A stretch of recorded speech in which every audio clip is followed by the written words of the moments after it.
Hello，大家好啦。咁今日我哋就會講2018年嘅 DSE 第二題啦。咁呢一題咧就係 Typhoon 嘅問題嚟嘅，係啦。2018年 DSE Paper 2第二題啦，21前 Weather and Climate 嘅題目啦。咁呢條就會係關於 Typhoon 同埋少少 Monsoon 嘅題目啦。咁 A 題咧就會先主要講 Monsoon 嘅，咁叫你 describe and explain 個 Monsoon system。in July 嘅，係啦。解釋 for monsoon system 嘅時候都係咁樣解㗎啦，因為喺 July，所以首先第一樣嘢就寫咗嗰個都係我哋會沿住一個最基本嘅 flow 啦，就係 insolation、temperature、pressure 去 wind 啦。咁而個 flow 咧開始咧就要寫咗個 insolation 多少先，咁 insolation 受咩影響咧？就受 overhead 影響。今次個 overhead 咧就喺 northern hemisphere， 係你可以寫係 northern hemisphere 啦，或者係寫佢喺 around 23.5度 north 啦。跟住然之後咧，咁我哋就會 label 翻個 season 啦。個 season 咧就會係northern summer 啦，同埋 southern winter 啦。今次咧就最好你兩面都會有 label 到，因為northern summer 咧就會對應住就係喺 northern summer 嘅時候咧，咁上面北半球嘅地方咧就 angle of the sun 就會大啲啦。咁 angle of the sun 大啲嘅時候咧，啲空氣就會 heat and expand 啦，咁就會 form 一個 low pressure 嘅 area 啦。而調翻轉南半球喺 winter 嘅時候，代表住嗰度嘅 angle of the sun 會細啲啦，咁啲溫度空氣溫度會低啲啦，咁而空氣就會收縮啦，咁就會 form 個 high pressure 嘅 centre。咁所以咧，其實兩面都會有關事。咁當然啦，頭先你見到我係講咗好多解釋嘅，即係我會嚟可能 summer 之後咧，咁我會講埋個 angle of the sun，跟住然之後再講個 temperature。跟住先再講個 pressure 嘅，咁呢個咧係你 essay 嘅解釋，係啦。咁但係咧，如果你今日咧係做緊 just for database 嘅題目，即係 DRQ 嘅話咧，咁你就唔需要解到咁仔細啦，因為 DRQ 你解到咁仔細都唔係太有用嘅。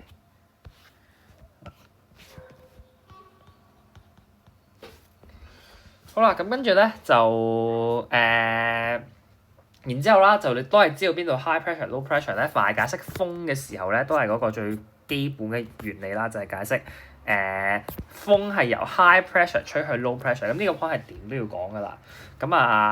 所以啦，香港咧就 experience 咗 south east 或者 south west 嘅 monsoon 咁嘅方向啦。呢一次嚟講咧，同另外啲題目可能有分別嘅咧，就係今次因為我俾咗北半球加南半球你，即係因為今次我張圖係俾晒北半球加南半球你，咁所以咧你講個 monsoon system 咧，你就應該係要 include 咗兩個 hemisphere 嘅。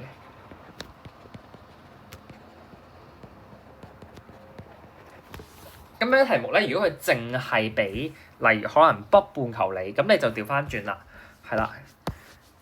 即係如果佢淨係俾北半球你嘅時候咧，咁我哋就唔會咁樣講噶啦，我哋就會講個 low pressure 咧，就都會係 at Asia 啦，或者係 land 啦。咁但係今次咧個 high pressure 咧就唔係講喺南半球咯，今次個 high pressure 咧就會講喺海噶啦。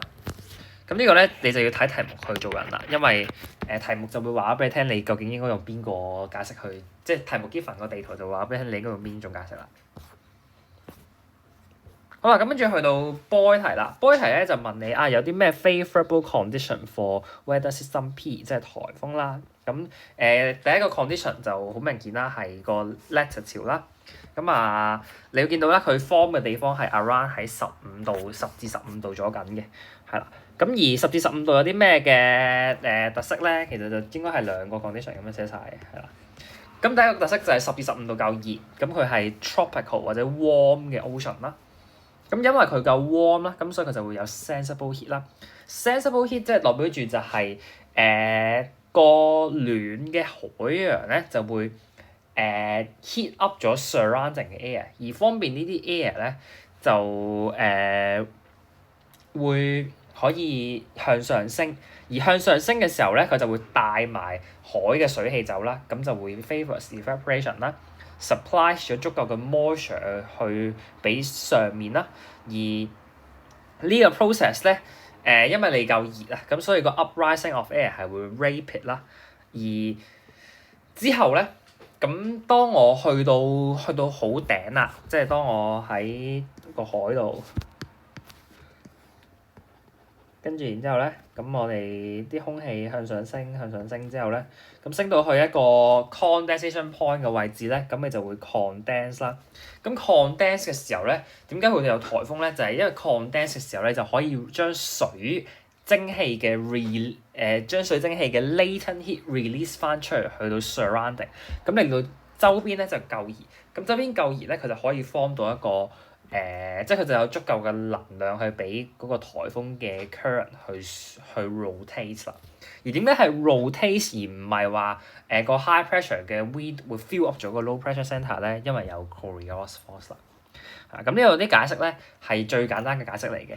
咁今日係考緊 DRQ 啦，18年咁就相對上簡單啦。咁例如你如果你去到2年考 essay 嘅時候咧，咁你就知道咧呢啲 process 咧，你就寫得相當之清楚啦。因為呢啲 process 稍為寫錯少少嘢咧，咁你就好容易冇晒分㗎啦。好啦，咁啊去到 C 題啦。C 題咧就問就比較話呢兩日究竟係邊個打邊，即係X 同 Y 究竟係邊日打邊日咧？咁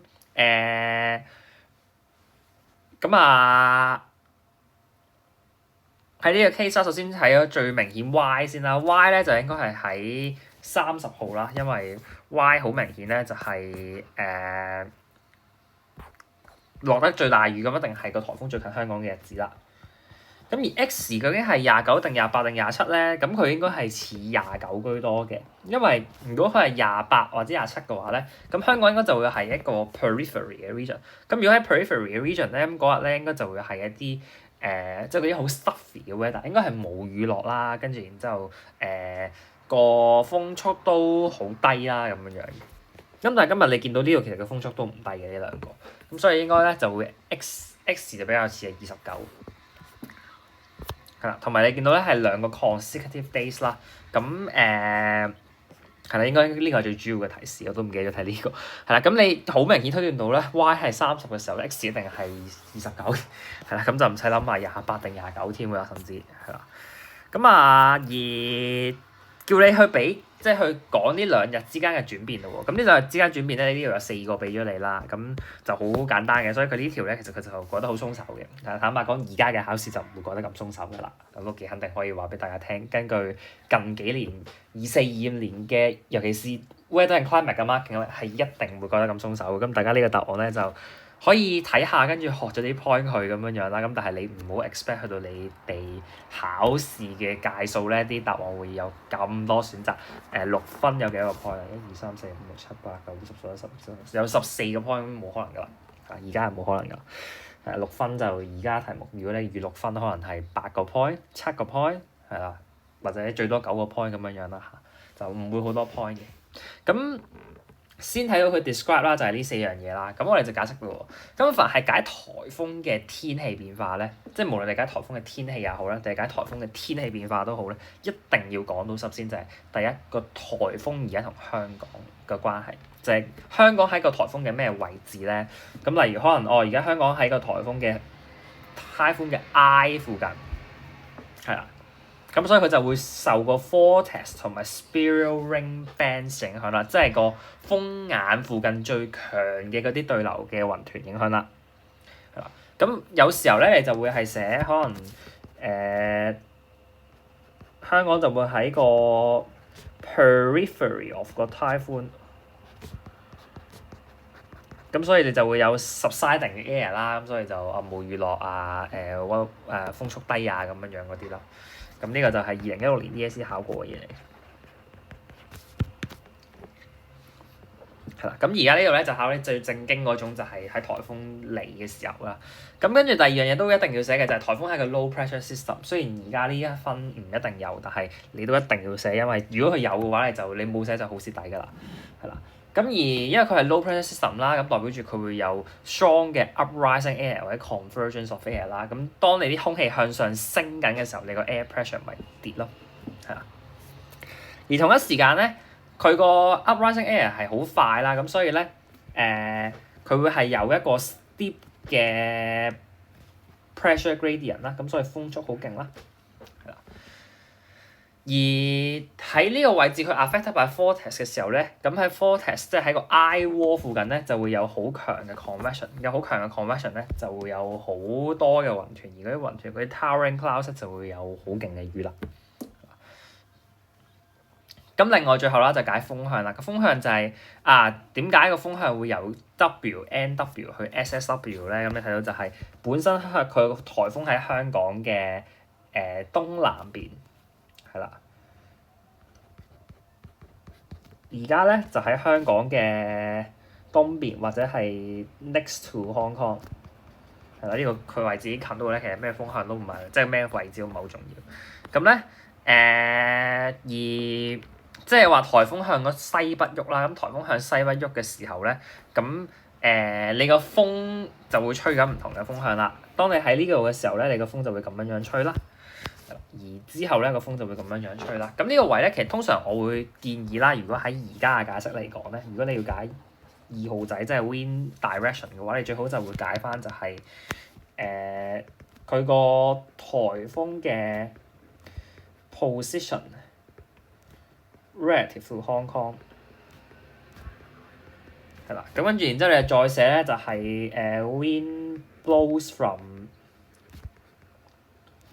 high pressure area to low pressure area。咁呢個第一樣嘢啦。第二樣嘢咧就係你再寫埋就係 Coriolis force 嘅，因為喺吹風向嘅時候都會受 Coriolis force 影響。咁 Coriolis force 就會將啲風係 deflect rightwards of its motion 啦。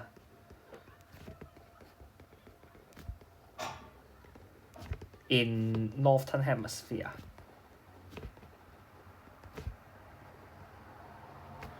係啦，咁你就最好寫埋呢啲嘢去。好啦，咁跟住咧，最後啦就去到 D 題啦。D 題咧就係講緊個 weather system P，即係颱風點樣 temporarily disturb 咗香港嘅 monsoon system。